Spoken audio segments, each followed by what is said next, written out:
all I heard was Jesus Christ, and then you cut out and said birthday, so I just want you to know that's in December. Welcome to Direct to Video. VHS? A podcast where we pair movies like fine wine. Today, we watch Don Bluth's Anastasia. I say Don Bluth because I, for a second, wanted to say Disney's Anastasia, and that's not right, even though I saw it on Disney+.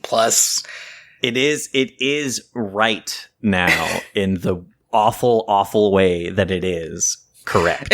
In the fact that Disney has a monopoly on all media now, yeah, it's great. Everything's going awesome.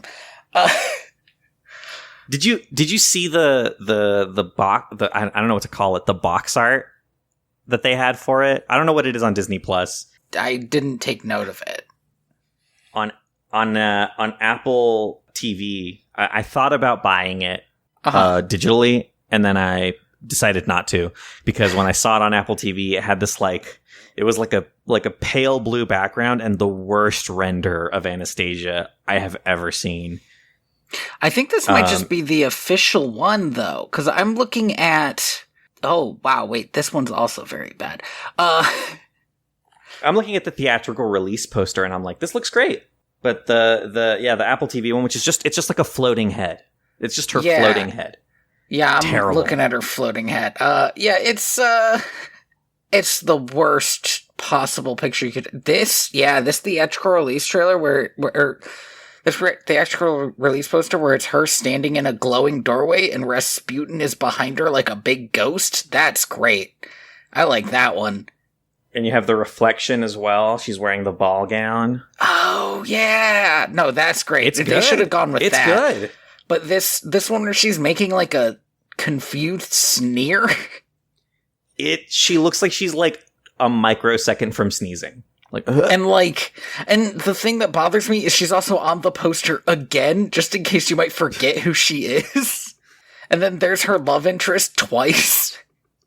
Oh, yeah. What the hell? Not amazing. Oh, and here's one I think that was released in another country. It looks French. Where they're standing like it's a rom-com, which I do enjoy, because I don't know if you know this. This movie's based on a rom-com from the 1920s. It's based on it's like a Yul Brynner flick, isn't it? Maybe. That sounds right. But it's like also called Anastasia, that just doesn't have all the magical stuff. It doesn't have that she's really Anastasia. It's just that they're trying to run this con, and these two fall in love with each other. There's also a musical. A musical based on this. Based on the light, but that doesn't have any of the magic stuff. And so it doesn't have Rasputin's pretty good villain song. The music in this is surprisingly competent. With, of course, what is it? Remember December, that one, that as the linchpin song. Oh, I have so much to say about that song. Okay, I'm looking this up right now.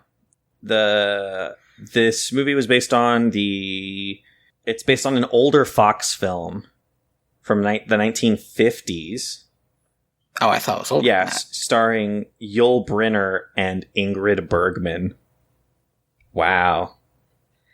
Where he's the lead. He's he used to be a member of the Royal Army, and the villain is basically another guy who's jealous. Okay. And that's also the plot of the musical, except the other guy who's jealous is he's like a Soviet guard who's following them. So, in my opinion, even though Rasputin is just Rothbart from Swan Princess. Yeah. To the point where I did wonder if Richard Rich had touched this. I don't think he did. Yeah, I don't think he did. I don't know if it was just if this was just a character that was floating around at Disney when both of them left, or what. But Swan Princess predates this movie by 3 years. Right, but I can't imagine Don Bluth was just like, I'm gonna steal this character, because Rothbar's not that good at characters, so... No. But he's basically the same character in that he's just like a wizard that the king pissed off and that cursed him and tried to, off his daughter, basically. Like the same basic character, except that I feel like he is the thing in this movie that allows it, even though he is like constantly fall apart and turn into a skeleton and stuff, he's the thing in this movie that allows it to be a movie for kids. That doesn't make it feel too much like a Hunchback of Notre Dame, where it's like when it's gonna get too much into like being an adult movie about an uprising that killed an entire family and changed Russia forever, and now they're low-key trying to undo that. When it's too much about that, he casts a spell that attacks a train, and it like works partially because this is such a well-animated movie that I'm like watching these action scenes like, look at him go. I will say, this movie is beautiful. Don Bluth movies look different from Disney movies, right? He has a different aesthetic mode. He is much more like he is less squash and stretch and more like humanistic acting. I found these characters to be distractingly realistic. Yes. Like, I was looking at Anastasia, and I'm like, I can't get over the fact that you have, like, a normal nose and shoulders. I need you to have a slightly weirder nose and shoulders so I can stop looking at it. It makes her look kind of buff compared to, like, other, like, Disney princess characters. Right. Like, because she has normal human proportions. She has normal human proportions. And it's like, I'm not saying that you can't have normal human proportions, but I think I'm so trained out of regular human proportions, and it's a little weird because there is the guy who looks and talks like Fievel's dad, who's just I'm gonna be a little bit more cartoony than everyone else in this. No, absolutely, and movie. And it's like, what are you doing here, man? It makes a lot of these characters feel kind of floaty. Because they're moving so realistically, but like the things happening around them are not. And it kind of, to me, adds to this movie's stage play feel. Cause like, in a Disney movie, right? You don't get in a Disney movie, a character starts singing and then there is like a large choreographed number happening behind them. Like, like in this, when Anastasia starts like, when anybody in Anastasia starts singing, if it's a big enough number, the crowds around them are doing choreographed dance. It's really fun. We get like Rumor in St. Petersburg, where like it's basically a song sung by a chorus at the beginning of a show, or the villain song with the bugs. The thing that struck me about that is, again, the bugs were singing like the catchiest part of that song. And it left Rasputin with like, kind of like shouting. But the bugs were singing the like, God, what was it? Like Darkest Nightmare, or like something about, like, that's not it, but it's something about like darkness or nightmares or something like that. And it's just like, it's like catchy. I can't think of it right now because one of the other songs is playing in my head. Yeah, no. What was this? This was In the Dark of the Night. In the Dark of the Night. They're just like repeating it over and over, and it like bops. It's good. I have so much. I flip flop on this movie a lot. Watching it, post watching it, pre watching it, I feel like I'm like of two minds about this film. But I agree with you. I think the music in this is solid. I'm curious. I know May has listened to the musical. I'm curious to listen to the actual musical because it's a lot longer, and I want to know how different it is. And she gave me a rundown of the story a long time ago, and I was like, "That's wild. That's like that's nothing like what this movie is. It's so different." So let's get into it. Let's talk about Anastasia. We open on narration from Anastasia's grandmother, talking about how they used to live in a magical world of blah, blah, blah, blah, blah, blah, blah. It was frankly a little bit distracting because my first immediate thought was like, well, you shouldn't have been living in a magical world of glitz and glamour and dances, because if you didn't, there wouldn't be an uprising. Yeah, you know, I will say the first 10, the prologue, I keep wanting to call it the preamble. The prologue of this movie, which is this kind of narration by the Dowager Empress, describing how great life used to be when it was all magic and dreams. If you have like a historical bone in your body, you got to get rid of it. This movie is so far beyond historical accuracy after this point, or during this point, and the rest of the movie doesn't really help. I thought it would be a bigger problem for me. I think Rasputin, for some reason, works. Because I remember watching the prologue and getting mad that they were gonna blame one of the many uprisings in Russia, and overthrowing the Tsar and killing his whole family on Rasputin, because I was like, people did that. This was a people's uprising. There was a lot of stuff that happened, but there was a reason for it. It feels like it's ignoring the reason for it. And then it does it, and for some reason, as the movie went on, I was pretty much okay with it. I was like, I'm fine with Rasputin just running around like wanting to kill somebody, and the fact... I kind of wish he was running around more. But I kind of didn't have like a huge issue with like... Because it does kind of make sense that all the people would be talking about, oh, maybe Anastasia is still around, because, like, there is this, like, mythical quality of royalty, even if all the royalty has been murdered by the people so they didn't have to deal with them anymore. They retain, like, a mythical quality of, like, I kind of want the royalty to be there. Especially, maybe even more, because they're all dead, you know? No, absolutely. I think there is something about like how, like, comparing this to the French Revolution, right? Mm-hmm. You had like an incredibly public trial and execution of Louis the 16th. That sounds right. And Marie Antoinette, right? Mm-hmm. And like I think there was a certain amount of like people who watched this happen who were like, oh, they're just normal people. Like, I think in France, it broke the spell a little bit. But, like, Russia's a big place. And until this movie came out, really, nobody really knew what happened to the royal family. Yeah, I think it was about floating around this era when they tested some bones. And we're like, yep, we got him. Which, honestly, it's a bit of a downer. Just to be certain that, they killed all the children too, you know? It sucks. Yeah, it's not good. You can tell why a story like this happened. Because it's a little bit better to think like, maybe the kids survived. You know, I hear they didn't get all the kids or something like that.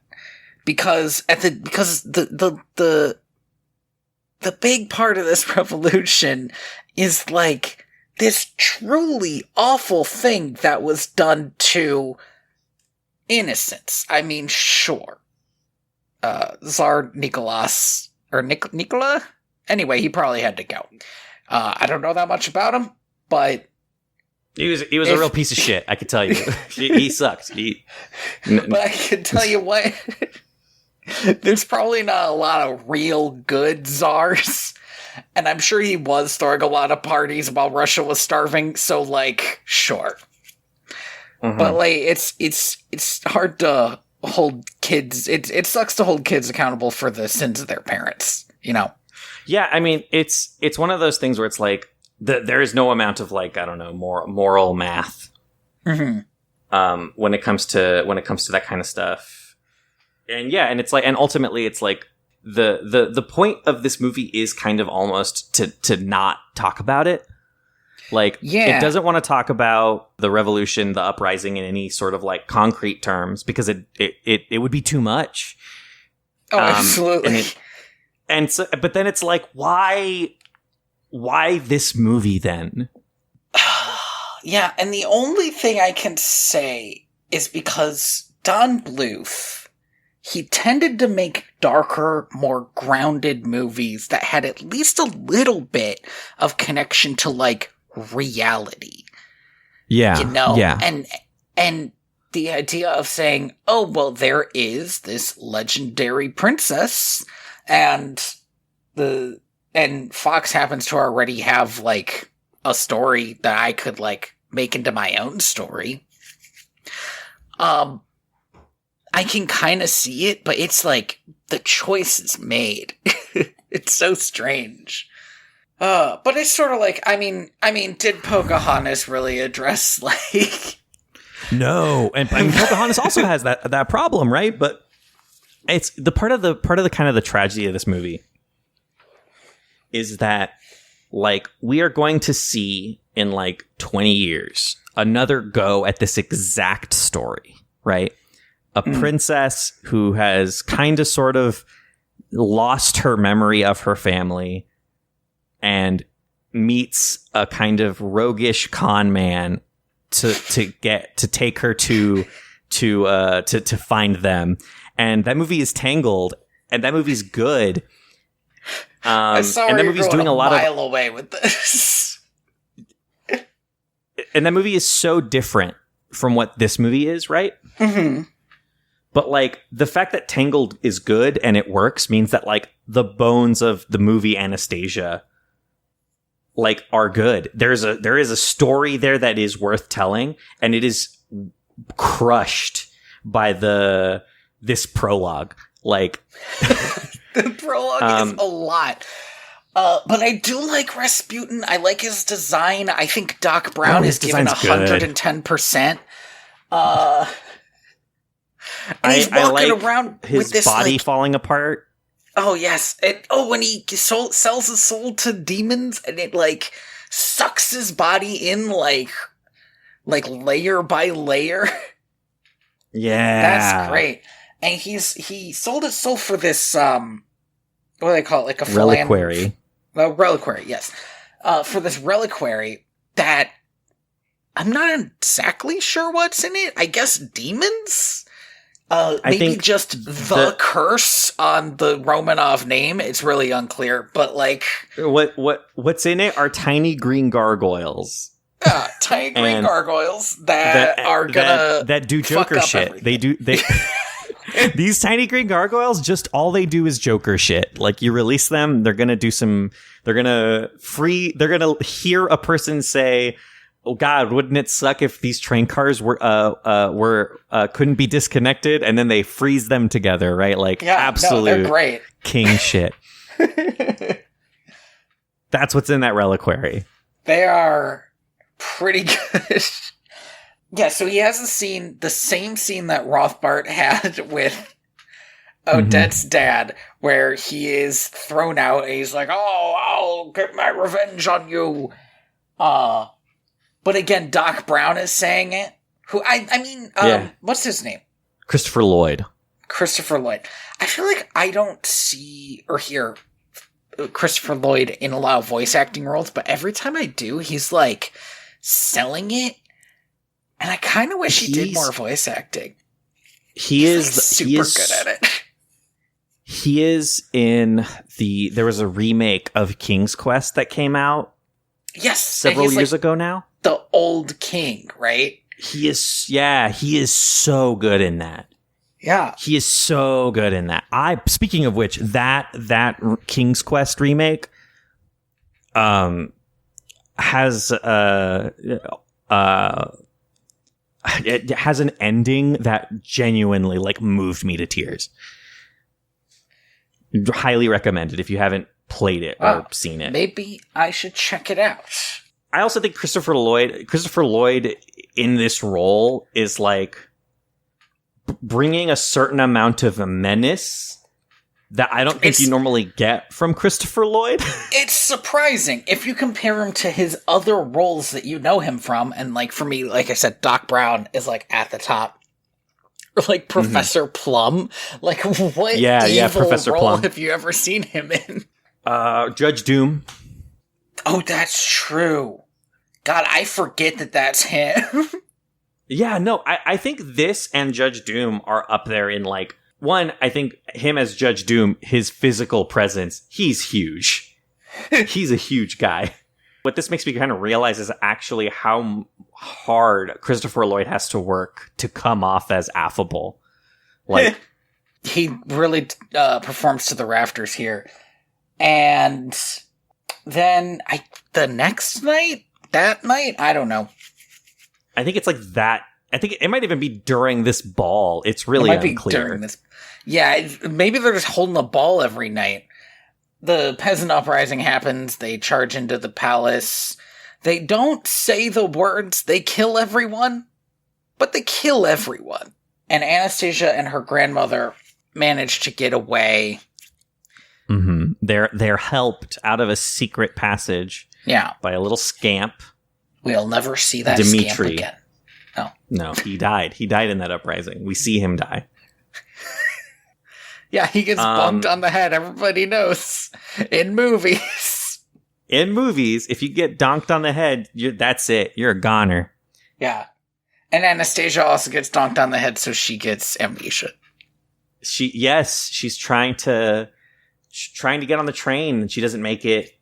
I want to actually be clear about this. I want to be clear about this because Anastasia will basically have amnesia later, but it's actually done really well because I don't think it is amnesia, right? It's just that she was 8. And how well do you remember anything from when you were 8? Nothing. I don't remember shit. I don't remember what I had for breakfast yesterday. Like, and she begins to remember her life once Dimitri is like constantly trying to quote unquote remind her of it to try to train her to pretend to be Anastasia. So she doesn't really remember her life until she's getting constant reminders. And then she's like, and there's this great bit at the end where like the thing that convinces her grandmother that she's real is a smell. Yeah. Because smell is so connected to memory that she just immediately gets this like very personal moment from it. And I think it's done pretty well. When it could be done poorly. This is the thing. This is I think the thing about the movie that makes it run. Is this movie's obsession with memory. Because I think that there are a lot of people who go through the motions that Anastasia goes through of like trying to like there's something in your head, you can't quite get at it, and so you just start kind of like picking up stuff, doing stuff like if I go through the motions just right, I'll figure out what it is that I'm trying to remember. My siblings came to visit me a few months ago, and it is strange, I think, the way that the brain stores memory. Because if you ask me, what did you do this summer when you were 7 years old? I'd be like, I don't know. I don't remember that. Because I don't. Or at the very least, it's not stored in there as the summer when I was 7 years old. But when me and my many siblings got together and we talked about like our childhoods, a bunch of stuff I hadn't thought of in years was like popping up because it was associated with them. You know, and like these conversations.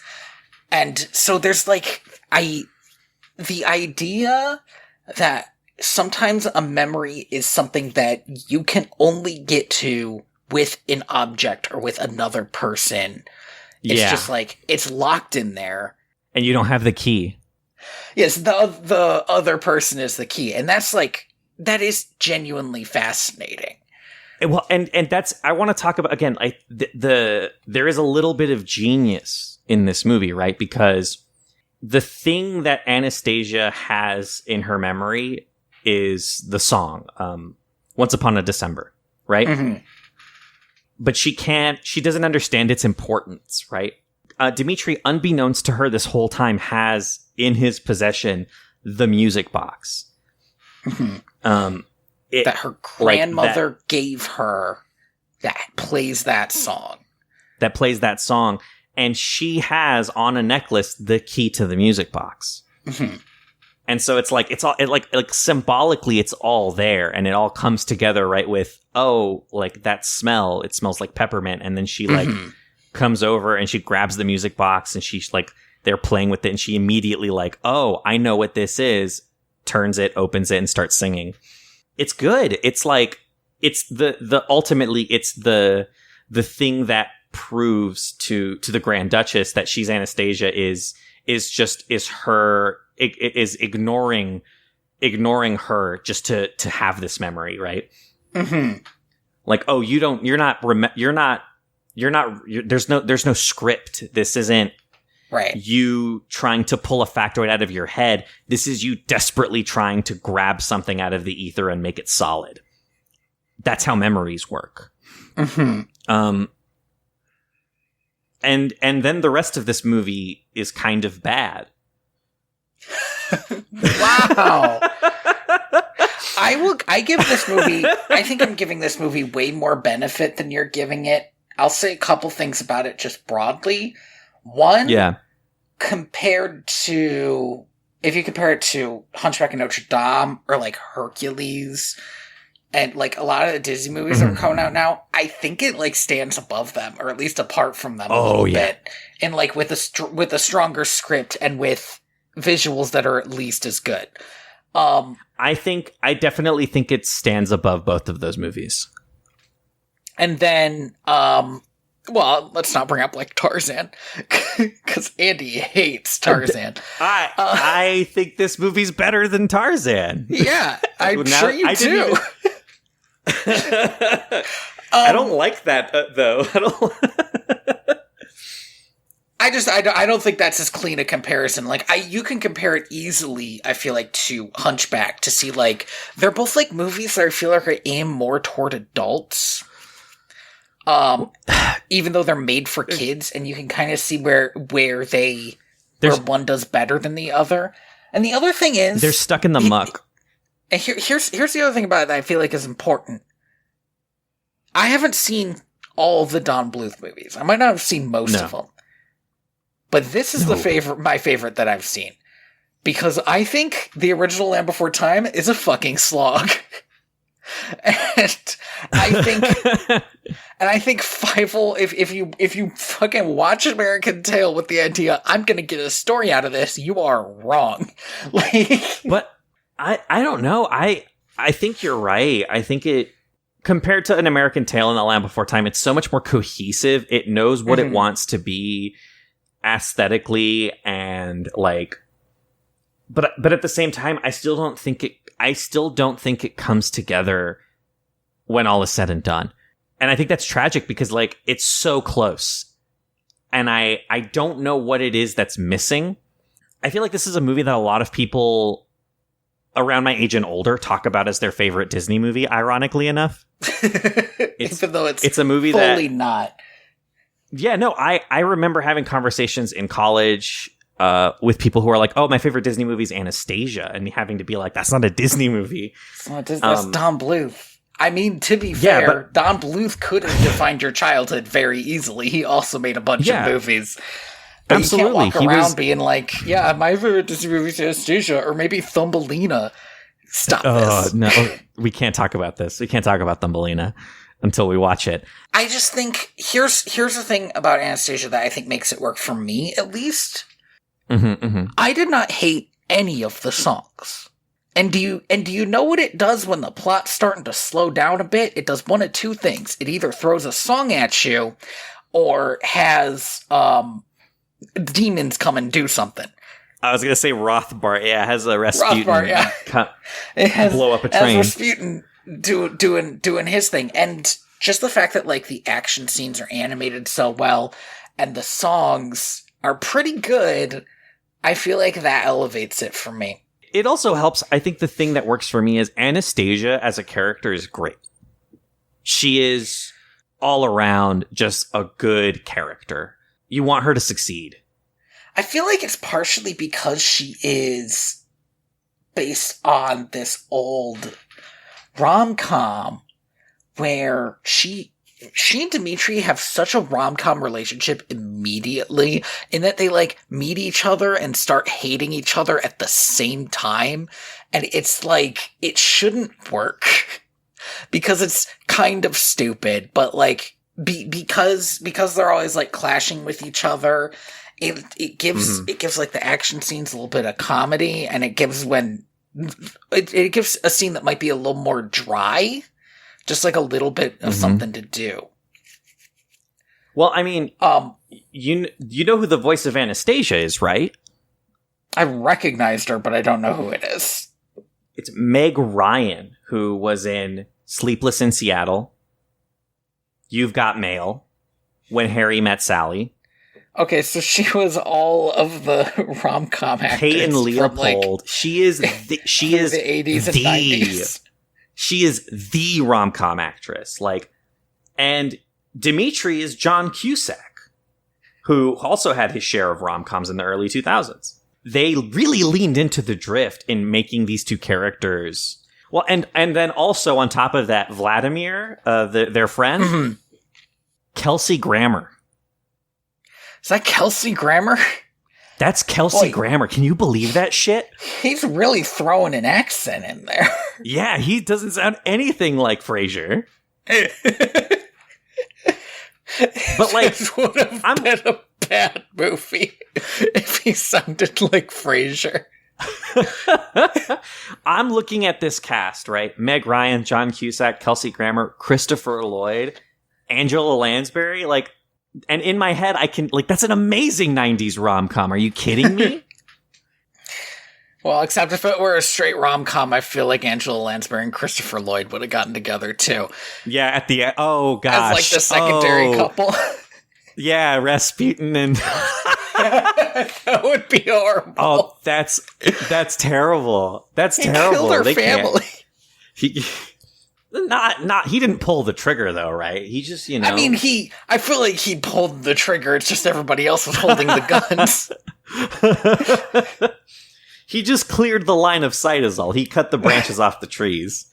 No, I think you're right. I think the rom-com aspect of this movie is nice. I do think that that not enough work is put into them going from like angry fighting to being in love. Like, I think it needed a little more like massaging.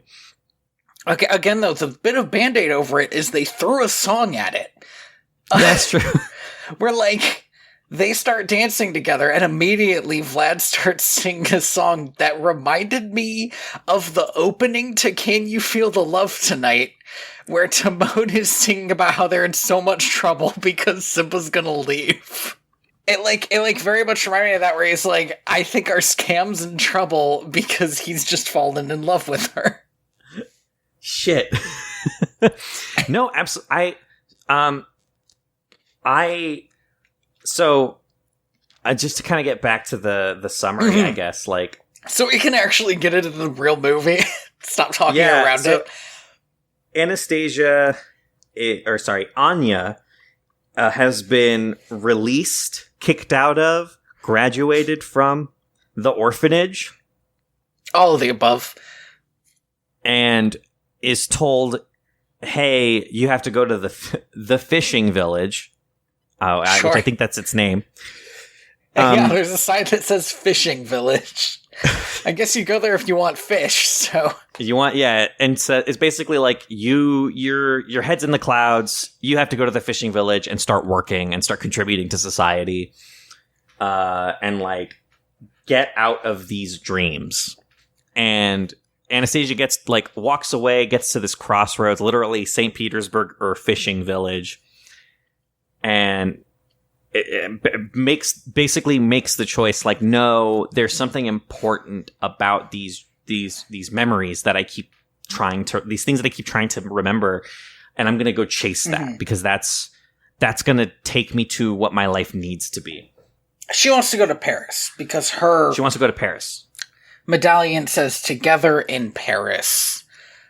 But she doesn't remember who gave it to her. She doesn't remember why Paris is important. She just wants to get to Paris. Yeah. At the same time, Dmitri and Vladimir are two con men different Dimitri. The other one, he's dead. 100%. 100%. This is a different guy. He's got the same hair, have the same name. He has the same hair. He also has he grew into that haircut. But he also has this like little well, we know it's a music box, but he just thinks of it as like a jewelry box. Jewelry box, yeah. Because okay, in the past, the other Dimitri, no relation, when he was dragged out of the ball, Anastasia called it a jewelry box because she didn't know it was a music box yet. So that's just, I guess, what he grew up assuming. If that was the same guy, which is, it of course is not. Yeah, impossible. Yeah. And so he has this jewelry box, and he's like, and you know, we find out that the Grand Duchess Marie has offered 10 million rubles if somebody can find Anastasia and bring her to her. And so Dimitri and Vlad are like, this is easy. We're going to get an actress. We're going to teach her how to pretend to be Anastasia. We're going to give her this jewelry box. Bingo, bango, 10 million rubles right in her pocket. So they start holding tryouts, and it doesn't go well for them. I feel like what it came down to is there was nobody the right age or sex, I think, was one of the jokes. I don't want to think about it. Which, frankly, I feel like you could have written, like, needs to have this hair, needs to be this, like you're hiring an actress. You can drill down a little bit into what it has to be. Yeah, the basic idea is just, like, there is nobody who has all of the features necessary to look like Anastasia, which, you're looking for a blonde-haired, blue-eyed girl. Come on. In Eastern Europe, there's like a million of them. I don't know. She's got, like, brown hair. Is it brown? Well, there you go. Maybe that's the problem. Yeah, it's like brown. Maybe red? Brown, maybe like a ruddy brown? Unclear. I'll be honest, I don't know what color this is supposed to be, really. So they can't, but they go back to their hideout, which is in, like, the, like, ruins They're in the palace. Of the Winter Palace? It remains kind of the most confusing thing about this to me, that, like, 2 people have managed to make the Winter Palace their hideout.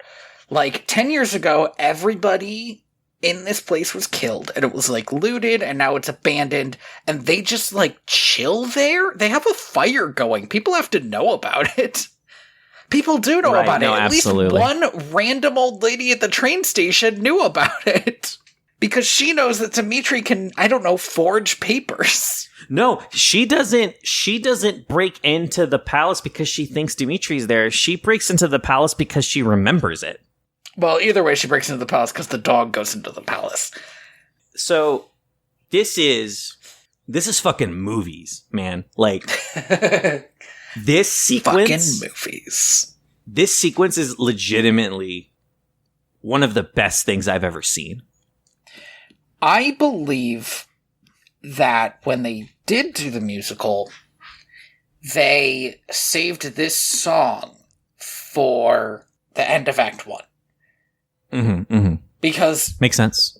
I think the biggest problem with this scene and this song is it happened so early, and I think it is far and above the best scene in the movie. Oh, yeah. It's just like the rest of the time when you're watching this movie, you're kind of thinking of that scene in that song instead of what you're supposed to be watching. It overpowers the rest of the movie. I watched this movie yesterday, and I cannot stop thinking about this scene. So the Anastasia gets into this palace. She's in the grand ballroom. There's all these there's dust everywhere. There's all these portraits hanging on the wall. They've been defaced. And she starts seeing memories of her childhood, and she's like, oh, I've been here. And she starts singing this song that she remembers from her childhood, Once Upon a December. And as she starts dancing through the dust, there's something important that I want to say about Once Upon a December. She does not remember this song. She remembers the tune, and she remembers that it ends with Once Upon a December. And that's maybe my favorite part, is that she's making up all the other lyrics and everything else is, Yeah, and she's singing about what's happening to her, how she's like trying to remember this, and there's all this stuff that she used to know, but that's not what the original song is about. It's just a song about how like two people are going to see each other again, and she doesn't even know that. It's kind of I love it. No, it's really good, and like then as the dust like swirls up around her, the paintings, like the people in the paintings like burst out of them. Yeah, they're like stepping out of the paintings. But it's more violent than that, right? Because of the way the dust animates, and they start dancing in this grand ball, and like it's haunting. It is genuinely haunting to see in this dilapidated, like run down, this place that used to be so grand, the literal ghosts. Yeah, and they're like overlaid over it. Like the whole time, I feel like you're never completely swept away from the present. So there's always just like a little bit of like, you can tell this is fake, but over top of it is all the like glitz and glamour that used to be there. And she dances with like 3 to 5 faceless guys who all look like Prince Charming from Sleeping Beauty, and then dances with her own dad. And this scene, I feel like when I watched it this time, I found it genuinely a little heartbreaking because she doesn't know who that is. No. She like remembers this face and dances with him. It's the only face too.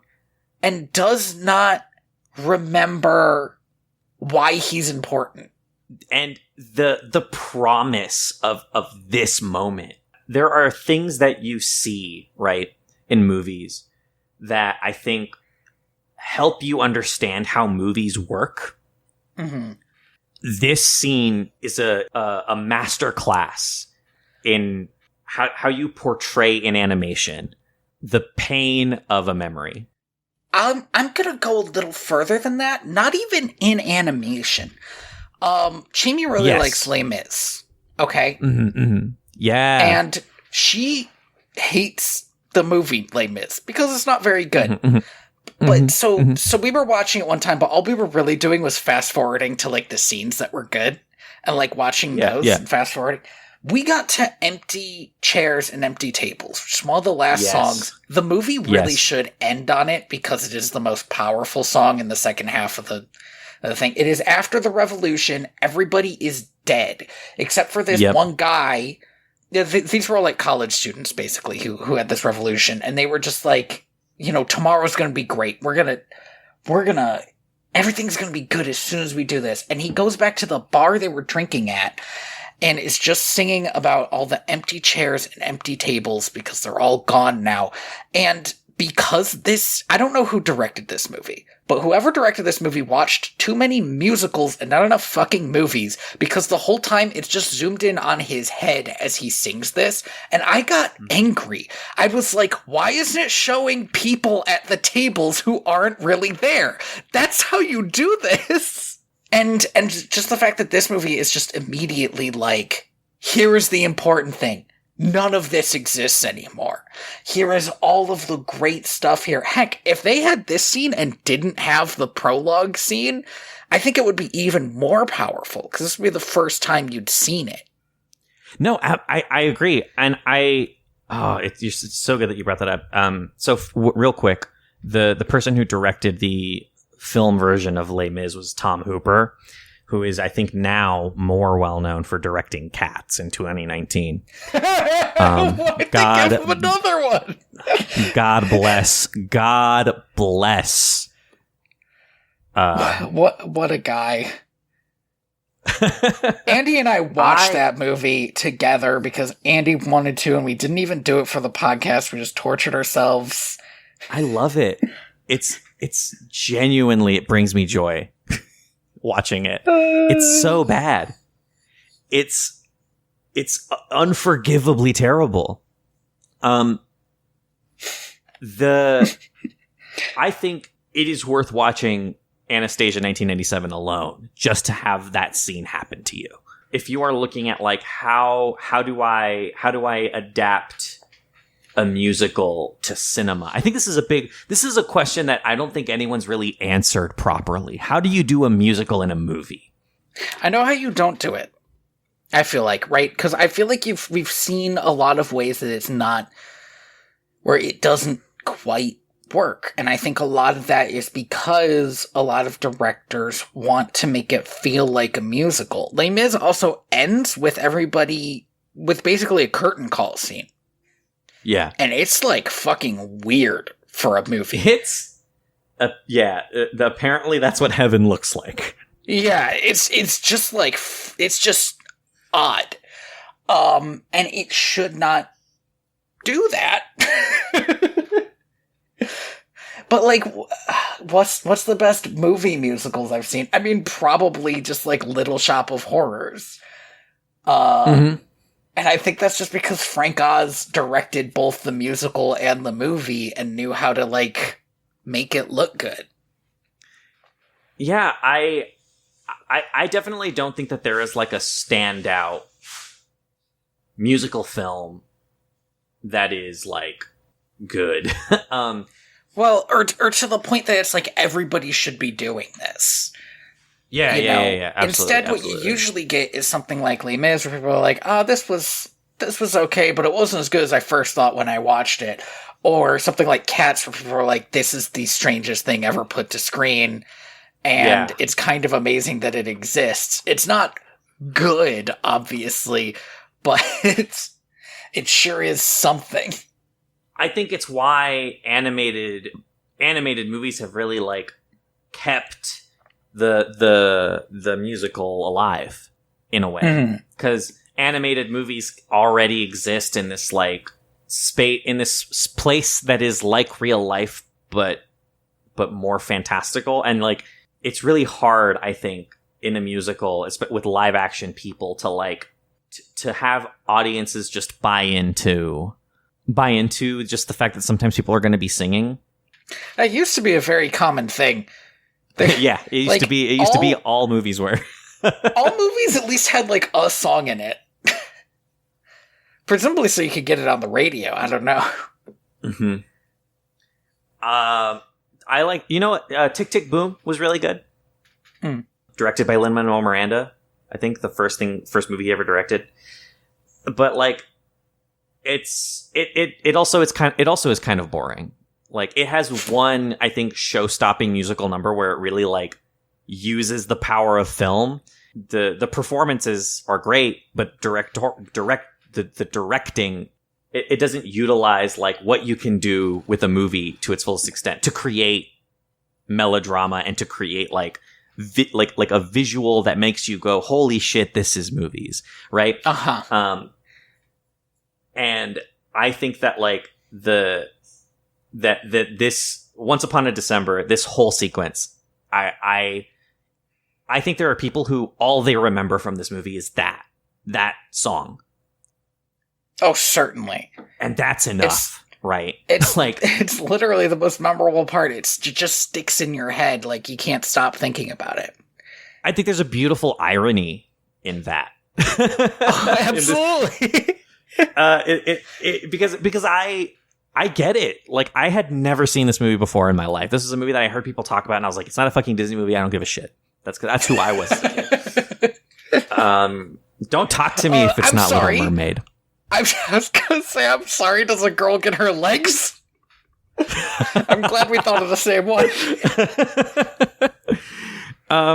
But I get it. Like, I think this is a movie that almost by accident,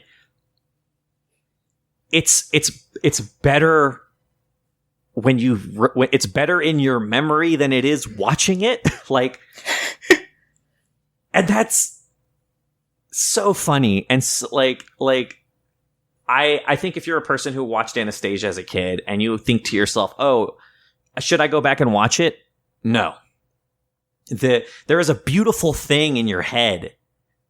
Listen to the music. Remember, keep that beautiful thing pristine. Don't touch it anymore. And if you've never seen it before, I do think you should go watch it, because this scene alone is worth remembering. Anyway, Don Bluth was a good director. I feel like he couldn't write movies that well. Terrible. I watched a lot of bullshit Don Bluth movies, but, like, they look good. We're gonna have to watch Thumbelina at some point, and, like, every nice thing that I have said about this is gonna go out the window. It's going to. It's truly unfortunate. Don Bluth only gets 2 movies after this. This is his, like, his third to last. Oh, man, this should have been his last. Anyway. Oh. It's like a too far into it.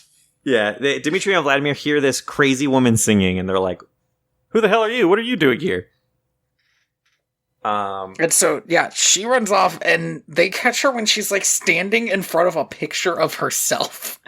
And Dimitri's like, holy shit. And actually, I think does really well with playing with that thing in movies where, like, when the guy meets the girl, he's like, he, like, just finally sees how beautiful she is. I like that it's like that, except he's just like, holy crap, she looks just like the girl that we're trying to pretend we have. Oh my god, she's perfect for our con. Yeah, it's like, it's great. That's a good little twist on it. And there's a good gag where he says, Vlad, do you see what I see? Vlad's like, no, and he pulls his glasses down. Yes. So they have a little bit of a back and forth. They don't like each other, but Dimitri's like, listen, come with us. We get you to France. And who knows? Maybe you're the real Anastasia. If you are, great. We found your family. If you're not, great. We got you to Paris. It's a win-win. Fascinating thing is that Dimitri's first thought is that he's also going to con this girl. I kind of like it. It's a bit of a wrinkle, a bit of an unnecessary wrinkle when, like, she's an orphan and he could say, there's money in this. Listen, there's money in this. But instead he's like, I don't know, maybe you're Anastasia. Who knows? Why don't we go meet the Dowager and find out if she thinks you're Anastasia? Yeah, I don't know why. It's especially because the ending of this movie, there's so much going on. So, at the same time, Bartok is watching this happen and is like, that's crazy if she's the real Anastasia. Sorry. Bartok is a tiny albino bat, and I feel like you can't just say Bartok is watching without mentioning he's a little bat who I believe we're going to watch a whole movie about next. I cannot believe that we're going to watch a whole movie about this character. It's crazy. Don Bluth's sequel movies are something else, I'll tell you what. They really are. So Bartok is like, that'd be crazy. And then the reliquary that he's been safekeeping for the past decade starts glowing and then... Part of me is like, what's he doing just hanging out in the rafters with this reliquary? Another part of me is like, he's a bat. What else is he gonna do? Yeah, what else is he gonna do? And then it drags him to hell. I mean, purgatory. Still bad. Still bad. Not as bad. I feel like it is a pretty hell-looking purgatory. Well, Rasputin doesn't technically have a soul, so I think he might have been bodily dragged into purgatory, and is just sort of falling apart down there. Yeah, it's rotting. He is like, great, now that I have my reliquary back, I can finish my lifelong mission to kill all of the Romanovs. I kind of wanted him to get something out of this. You know the bad guy in Princess and the Frog? Yeah. There was a reason that he wanted to curse the prince. I don't remember what it was, but I think it was like a magical curse reason why he had to do it and like take over this kingdom or something like that. And I just wish that like it had been thrown out that, yeah, if he kills the last Romanov, his body will be restored or something, you know? Like, the reason that he's like this is because he says that the reason he's like this is because he hasn't finished his curse.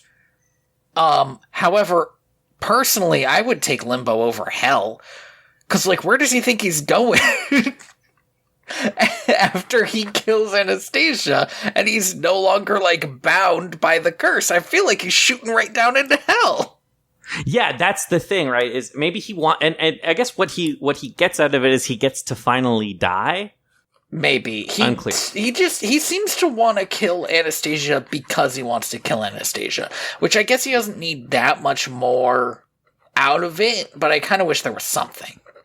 No, absolutely. Because, like, at the end, Bartok's like, oh, I don't know, I thought we weren't going to do this anymore. I was hoping that I could talk you out of it. And it's like... We could just hang out. I didn't... Yeah. Strange. So, the... Yeah, so he gets his thing back. He sings a song about how he's going to kill Anastasia and starts sending demons after her. Yeah, they're on a train... that's making its way to France, but unfortunately, their train gets derailed. It really interrupts Anastasia's and Dimitri's hate flirting.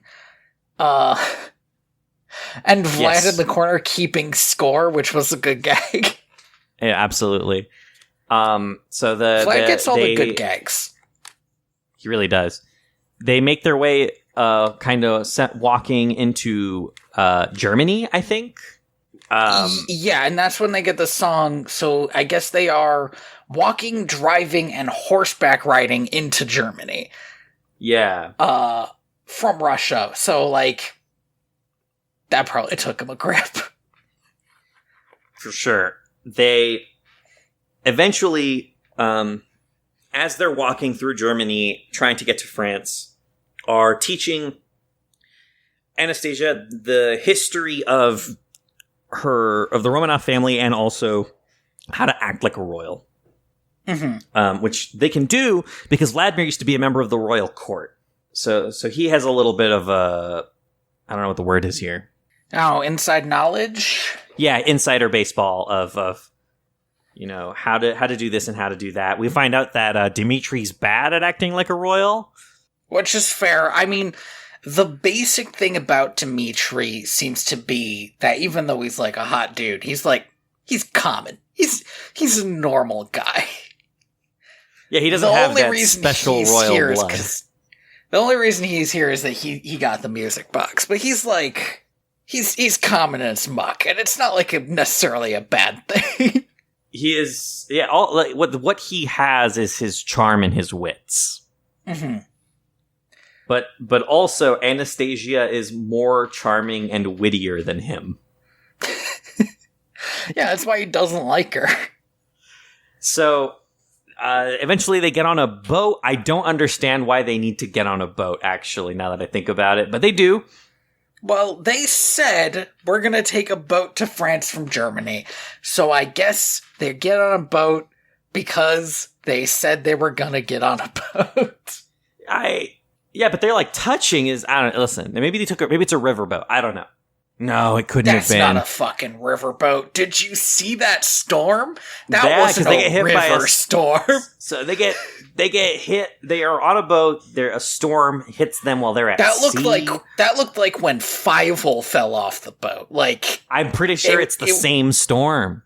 That's unlikely. I think they reused some of their animation assets here a little bit. It's too bad that they didn't reuse that big demon Fievel sees, because that would have been cool. But they do that would have something been cool. Genuinely creepier, which is this scene Anastasia's is in like an bananas. evil Lunesta commercial. You remember the Lunesta commercials with the barfly? Yeah, this is genuinely like haunting imagery. Like this is some cursed shit. Anastasia sees a little boy. Now, viewers, the movie doesn't say this, but this little boy is her younger brother, who is dead. But that's what's genuinely so haunting about it. She doesn't know who any of these people are. She's following this little boy through this meadow. So sorry. This is Rasputin has sent her this Oh, yeah. nightmare dream that is going to get her to like get up and walk around at the night. But the things he's sending her are probably what he assumes that she would love to see, which is her family alive and well and having fun. But she doesn't know who these people are. It's like working because it's like whatever dream logic, but just watching it and thinking like she doesn't know that those are her sisters. She doesn't know that that's her dad. Like it is. it is then, what makes it a haunting scene. Yeah, no, it's genuinely cursed. And then, like, Dimitri gets up, notices she's gone, chases her down, and, like, grabs her before she, like, walks overboard. But, like... And when he grabs her, the train changes into demons grabbing her, so she wants to, like, push him away. It's so good. Honestly, this should have worked. Good. Rasputin, he worked really hard on this one. This one should have done it.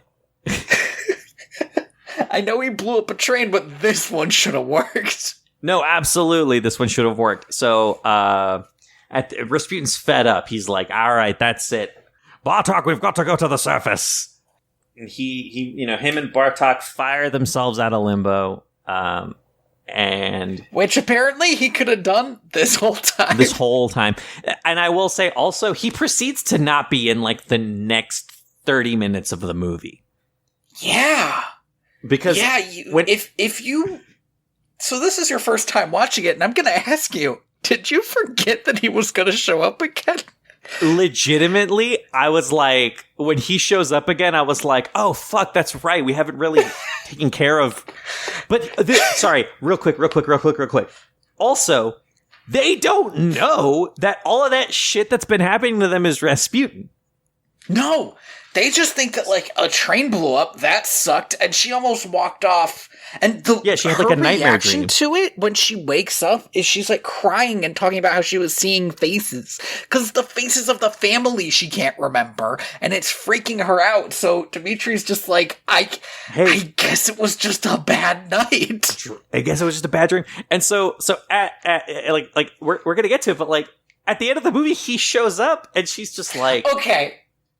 The wildest part of the movie is the fact that this character, who was not in a fantasy movie until this point, is like, time to fight a wizard. Time to fight a wizard. Have you ever punched a wizard before? Me neither. But I'm going to. But also, he does get I do love that scene because it allows Anastasia to face off with Rasputin, but because he's stuck fighting a giant stone Pegasus. Oh, yeah, that's right. Dimitri is fighting a demon Pegasus. It sort of mirrors the scene in Aladdin when Jafar's like shooting magic at everybody and like trapping them and turning them into stuff so he fights Aladdin alone. Except if all that stuff he shot magic out was just like stuff coming alive to kill those guys, and it would keep cutting to them also fighting. Here's the thing, right? I love every action scene of this movie. Here's the thing, though, is Dimitri should have been bodied by this giant stone horse. There's a moment where the hoof comes down and he's rolled out of the way. The hoof is as big as he is. And yet we cut back and he's like waving a stick at it like, don't worry, Anastasia, I got this. It's like, dude, you do not got this. I do kind of wish that there was a sidekick character who could have pointed out that he did not got this, actually. Where was Vladimir during all of this, actually? Now that I think, I guess he was he's married now. He was getting some, okay? Vladimir worked hard. He worked hard, and now he's married, and they're gonna. Bartov just left. Bartok just left because he was uncomfortable with murder. Yeah, it was like the scene where Gonzo leaves a Muppet Christmas Carol for a while because it gets too scary. Yeah. It was exactly like that. All right, so just to catch up to here real quick. They get to France, and unfortunately for them, the Grand Duchess is like, I am fucking tired of all these people pretending to be my granddaughter. I'm just too sad. I don't want to see this shit anymore. Oh, maybe she shouldn't have offered 10 million totally valid. rubles. Yeah. So they get in there and they're like, we have to go see, we need to see the Grand Duchess. And, her secretary is like, well, you pass, but the Grand Duchess doesn't want to see anybody anymore. Which is like, why the fuck did you test them for 6 hours if you were going to tell them this? Because she's in love with Vlad. Yeah, I guess so. She just wanted to hang out with Vlad for 6 hours. Yeah. Vlad convinces her they go to a play. A Russian ballet, I think. It's Cinderella. Yes. In France. It is Cinderella. I also noticed that. Which was a good, but not perfect mirror of Anastasia. If you're going to pick one of the classics, it would probably be Cinderella, maybe Sleeping Beauty. If it was me, I would have picked Swan Princess. Literally the most famous Russian production. That's not a Disney movie. I feel like the big thing was making it a Disney movie that they were doing. Oh, no, I get that, but I think that it's much easier to punch down than to punch up.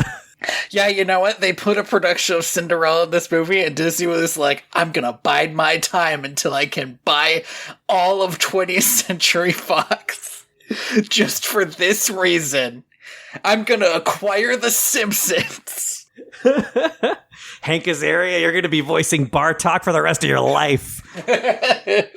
No, do you know what they did? Do you know what fucking Disney did? After this movie was announced, Disney announced the following weekend would be the re-release of Little Mermaid in theaters. Oh. to fucking steal the audience? And it was a huge marketing campaign for that. That's pretty shameful, actually. That's absolutely shitty. That's gross. And then you also had Hercules come out that year, which that's non-compete, unfortunately, for Hercules. At the end of the play, Dimitri goes to see the Grand Duchess, and she's like, get the fuck out of here. You just want my $10 million reward. You don't even care about whatever poor girl you've dragged here from Russia. She was also at one point mentions, like, oh, I heard about you. You were having open auditions. What the fuck is wrong with you? This is the most buck wild part. I know that Anastasia and Dimitri have to fight, and it's not... I'm not going to compare it to Shrek and Donkey, which I do like to do, because I feel like there are real stakes in this fight at the part of the third act. But how the hell did she hear about this?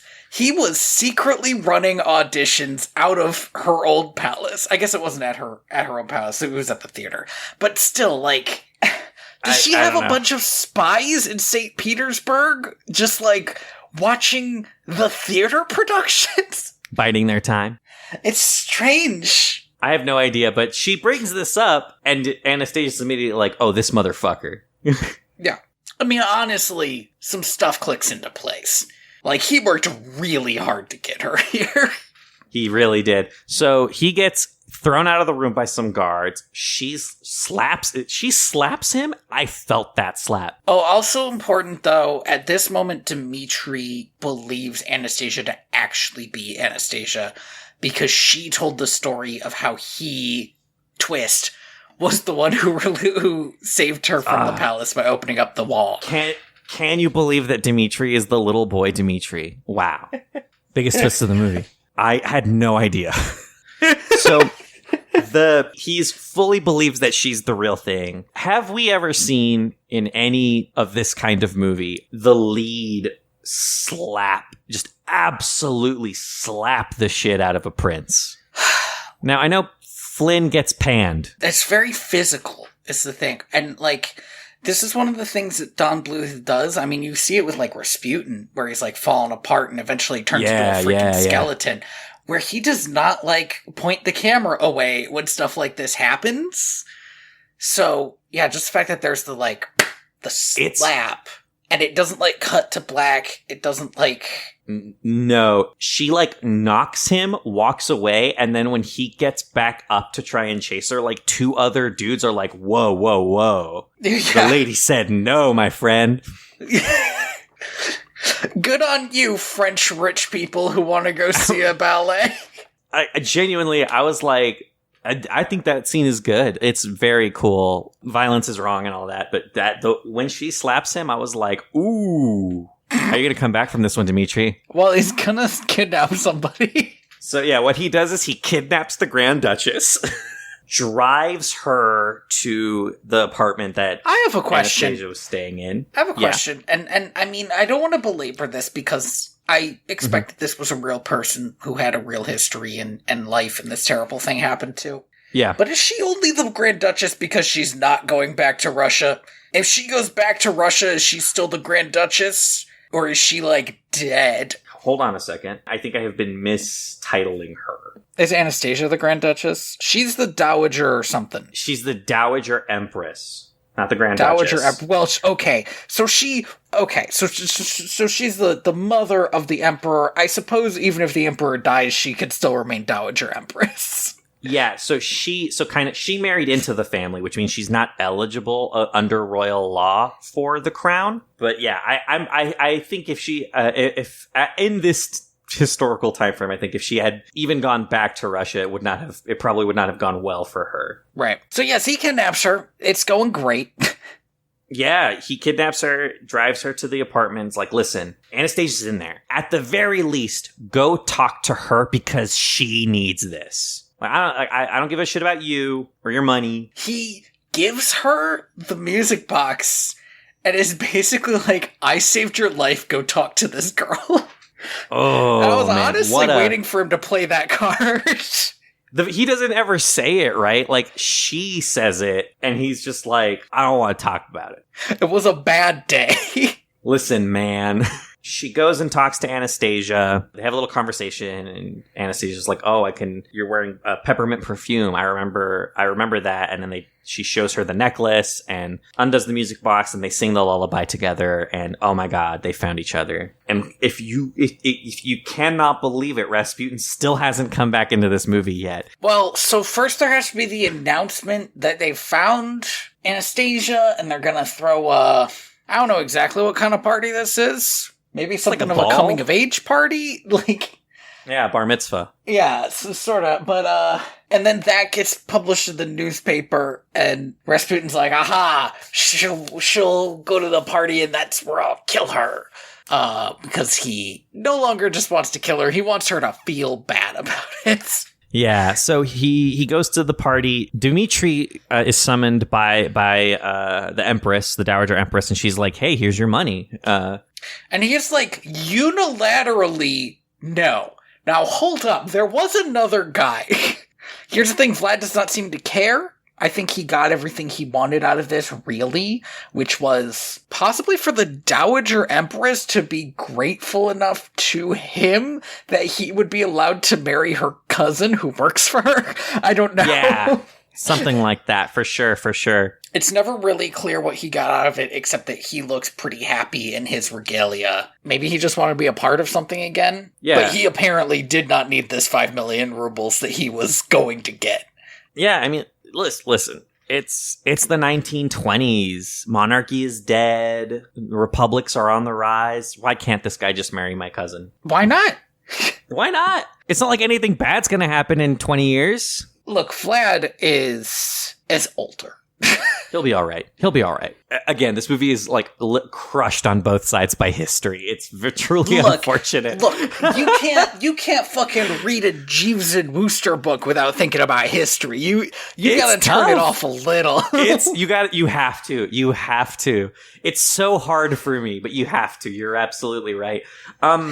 So Dmitri leaves, sees Anastasia in the hall, and she's like, "Oh, you're gonna run with your fucking money, you rat." And he's like, "That's right. That's what I'm doing. I'll miss you. Bye." That's kind of what happens. And he leaves. And she's upset.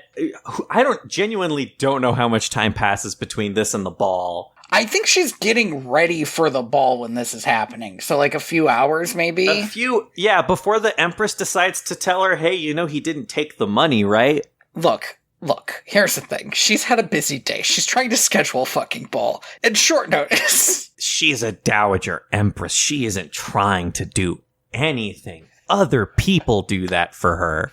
But there's the moment where after they have this conversation about where she basically gives her, I don't want to call it an ultimatum because it's nicer than that. It's permission, I think. What she basically says is, you can either be Princess Anastasia or you could go elope with your guy.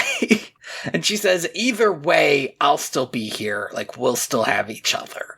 But, like, you don't have to be the princess. That doesn't need to be your life. Yeah.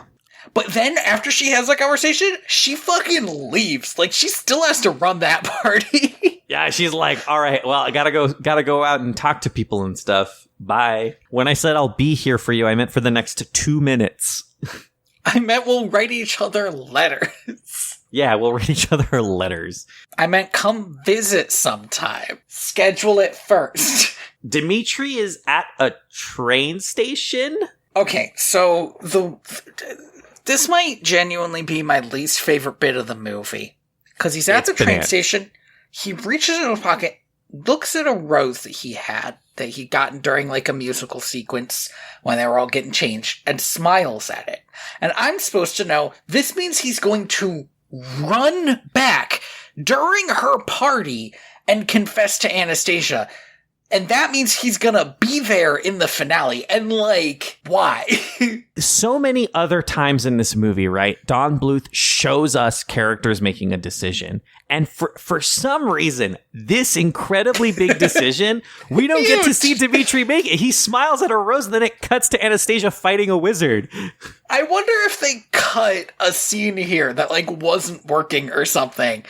This movie is 94 minutes long. They had space, right? Like, I don't know. You don't want to turn into, I can't remember the name of that movie. What's the name of that legendary, unfinished, released 3 times, terrible movie that was supposed to be really good? The Thief and the Cobbler? Yeah, Thief and the Cobbler. Where, like, you don't want to go all perfectionist on your movie because if you do, it might be a legendary 30-year in production movie that ends up released terribly because you never bent on anything, and eventually a studio just took it from you and was like, we'll finish this in a week. I don't think it ever technically came out. I think there were actually a couple, maybe like one semi-official release and then some others. Anyway, the point is, sometimes you gotta give on something. I have to assume there used to be a scene there, because otherwise it doesn't make any sense. I get the feeling that it was probably just a time thing. Like, you know what? This movie needs to come out in a month. We don't need to finish animating this scene. We can cut it here. That's what it feels like to me. By the way, just real quick, I just opened up the Thief and the Cobbler Wikipedia, and it is the most depressing Wikipedia page in the world because every single animator and actor involved in this movie passed away. Oh, that is sad. And the Wikipedia page decided that it was entirely necessary to put their dates of death in the preamble to the page. What? Just put a name. You can click through. I genuinely don't know why they did this. It's truly depressing. Rip to a real one. Richard Williams was a old guard animator. We got to talk about this. Hey, Robert this final Flint's still scene. Around anyway. Oh, is he? Good for him. This final scene is, on the one hand, it's great because it is absolutely the wildest way to end this movie. Uh-huh. But on the other hand, it's so tonally not what this movie has been leading up to. It is strange because you're right, there's like been a half hour of movie that was just like people talking and like the personal drama of like human interaction. Anastasia and her grandmother, Anastasia and Dimitri and the Dowager Empress, just like everybody like clashing with each other, and the build up is all social emotional. And then we get this one where it's like a wizard's like, I'm going to kill you, Anastasia. And the best part is that she just looks at him and is like, I know who you are. You're Rasputin. And it's like, whoa. Well, something we didn't mention is that she watched him die once. Oh my god, that is correct. At the very beginning of this movie. After they escape from the palace, he chases them down on like a frozen lake, and the lake cracks under him, and he, sinks under the water. And I guess we have to be given to assume that this is when he died and was stuck in limbo. But yeah, so she watched him die. She remembers him, did not remember her dad without a lot of prompting. So she looks at him and is like, I know who you are, Rasputin. And he's like, that's right, you watched me die. And then and he's like, I'm not here, Rasputin.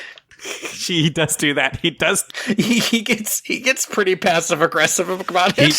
He is so petty, and then he starts having a wizard duel, and she punches him in the face. And he like cracks the bridge under her, and she's gonna fall into the river. And he's like, "No one can save you." And then Dimitri punches him in the face. Then he shoots this magic horse at Dimitri, which is awesome. And the dog starts biting his legs, so he sends like a single demon to fight the dog. There's one point where the bridge breaks, and Dimitri thinks that Anastasia fell into the water, and he goes to jump into the water, and the Pegasus, the demon Pegasus, flies up and like bodies him instead. It's so great. And I do, and there's genuinely... What I love about this movie that a lot of, the classic Disney princess movies don't do is it allows Anastasia to finish this fight. Oh, like, she kills him. I love Little Mermaid, but Eric fucking killed Ursula. Absolutely. Ariel is sitting there doing nothing. Ariel did not get a hand on that ball. She gets his reliquary and like steps on it 3 times. Doesn't do a one and done. She makes him suffer. And it explodes, and a green beam of light shoots down at him, and he is, like, dissolved again, like, layer by layer, like, the skin comes off, and then the meat. And the bones, and then the bones turn into ash, and then immediately blow away. All good stuff. But as this happens, the big stone horse falls apart, and a giant rock knocks Dimitri in the head, killing him instantly. I almost had a problem with this scene because she just starts crying, but I was like, whatever, she's like 18, she's never had medical training. Yeah, like... And he's pretty immediately like, ow. Yeah, he gets up, she punches him in the face, and then they kiss, and they're in love. And then she leaves a letter for her grandmother, which is a little impersonal, to be honest. Well, the grandma's the one who said letters only. So, or is that our headcanon? That's our headcanon. So yeah, they elope. She leaves a letter for the grandma. Her and Dimitri are, going to go off on who knows whatever adventures await them in the 1920s Europe. I assume they're not going to go far from Paris because if she does not regularly visit her grandmother, it's fucking wild. I gotta tell you what, man, they better be going far from Paris. She keeps escaping all this war and stuff. She's fine. She'll be fine. What a movie. It's kind of a bad movie, but I really do think it really is held up by the fact that like there is no animated movie looks like this. It's almost like a lot less stylized than you come to expect. Mm-hmm, but in a way that still looks good. It's odd to talk about. There's a part of me that's like, Don Bluth really was the person who made movies look like this, right? Like Disney at this point had moved away from that style, that kind of rotoscope style that you would see in like Cinderella, right? Into the more like stylized classic Disney look that we associate with them in the 90s. And I'm trying to think, like there really is something special about the way this movie looks and feels as animation. I wish more animated movies looked like this. I look at something like I don't know, what's the last like big animated movie that came out, but like Spider-Verse, which is a whole other conversation. Yeah, I mean, I can't point at Spider-Verse and start talking down about its style. That would be wild. No, absolutely. But every Disney movie is looking the same right now. They all have just that 3D look that they, to be fair, have perfected in the way that they wanted to perfect it. But I don't know, it just looks a little soulless to me compared to these older ones. I don't think anything out there looks like this. That alone, and also just again, there are parts of this movie that really work. And I definitely think that this movie is like worth remembering. So next time we're going to watch a movie about the bat. Yeah, so remember when we talked about the bat fucking twice? we talked about the bat for a total of 30 seconds. We're gonna get 90 whole minutes of this motherfucker. I don't know what kind of fun antics he's gonna get up to. At the end of this movie, we didn't mention a sexy girl bat shows up out of nowhere to mac on him. I genuinely don't know why this movie exists. We're gonna find out. Well, this is the only direct spin-off that Don Bluth was directly involved with. So he's gonna bring the magic, maybe. Oh, this was directed by Don Bluth. Yeah, it sure was. What a strange choice. Thank you for listening to Direct to Video. VHS? I have been your host, Tony Robusto. I have been your host, Andy Reyes. You can find me on Twitter, probably, for some amount of time, at TheaterBats. For as long as it's at my allowed. website, inspiredbytrueevents.org. At some point, I think legally no one's going to be allowed to be on Twitter anymore. Oh, we're gonna get to that point. Yeah. I am currently notoriously impossible to find. I dusted off my Tumblr password the other day, like, hey, does this still work? I gotta say, I logged into my Tumblr like 3 months ago, and I was like, no, I'm still not there yet. I still don't know how to work Tumblr. Yeah. I don't know what Tumblr's about. But you know what? If you're gonna be in Chicago, you might see me there. That's where I'll be. Just like around? Are you going to Chicago? Yeah, I'll be going to Chicago. Probably by the time this comes out, I'll have come back. It's just for a trip. It's just for a day trip. But yeah, I'm around in real life. It's not like the last time you went to Chicago. No, where I was there for quite a significant amount of time. Yeah, I guess go find Andy in real life. Mm-hmm. And find us at direct2.video. Yep. Or on YouTube at Direct to Video Podcast. Heck yeah. Yes. We got some comments about maybe doing Land Before Time, but I don't know if we're going to be able to cross that bridge. I think we can do it, but it has to be a one and done. We can't do all of them.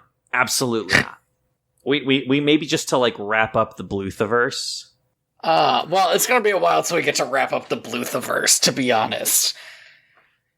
We haven't seen All Dogs Go to Heaven or Thumbelina. Or Titan AE. And we haven't played the Laserdisc game Dragon Slayer. Did you know that was Don Bluth? I did actually. I did know that was Don Bluth. That is a kind of a big point of like video game history is Dragon's Lair. Well, because it was like a 2D animated video game, which is buck wild. For 1983, it was an unthinkable achievement. Yeah. I bet you it's bad. Yeah, in the year of our Lord 2023, it's functionally not a video game. Did we say all the things? Well, we want to give a big thanks. We want to give a big thanks to Lee Rosevere. Nope, we don't. No, we don't. God damn it, you're right. To Scott Buckley. Scott Buckley. Homeward. Link to that's in the description, where I had to go quick find it because it's been a while since we recorded. Yeah. It's the real answer, because I got a job and Andy's got a job and we're working and never do this. Yeah, I gotta tell you, man, I was in Roswell, New Mexico for a month. Really? Yeah, it was rough. It's not good. I'll have to talk to you about it because it was wild. Yeah. If you're listening to this on iTunes, please give us 5 stars, or whatever star you think is appropriate. We really appreciate it. But it's 5. And leave a review talking about how great it is. If you're listening to this on YouTube for some reason, I have been uploading to YouTube, so theoretically you could. You can give us a like. If you're listening to us somewhere else, I don't know, I'm sure they have a thing. I'm sure they have a thing there. If you're listening to this on YouTube, leave a comment. Tell us, what crazy, old animated film you'd want us to check out. Literally the best part of YouTube is the ability to just have the comments there. Technically, we also have comments on the website, but come on. Yeah, come on. If you want a comment that only I will ever see because it will just go directly to my email, leave it there. Next time, we're gonna watch Bartok the Magnificent. A very good movie, probably. It includes 3 sing-alongs. I am the ghost of John Smith. And I am the ghost of Tsar Nicholas. That feels tasteless to me.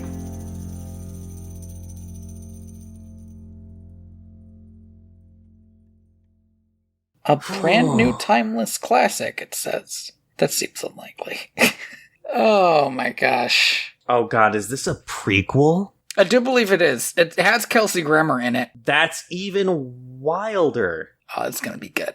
It's gonna be a good movie. It's gonna be, I think, a good bad movie. Catherine O'Hara. It has Catherine O'Hara in it. And Diedrich Bader. Oh, he's probably just a background character. Yeah, I can't wait to hear somebody in the background just be like, "Is that a talking bat?" And that's it. Oh, that was him. He was on this podcast for 2 seconds.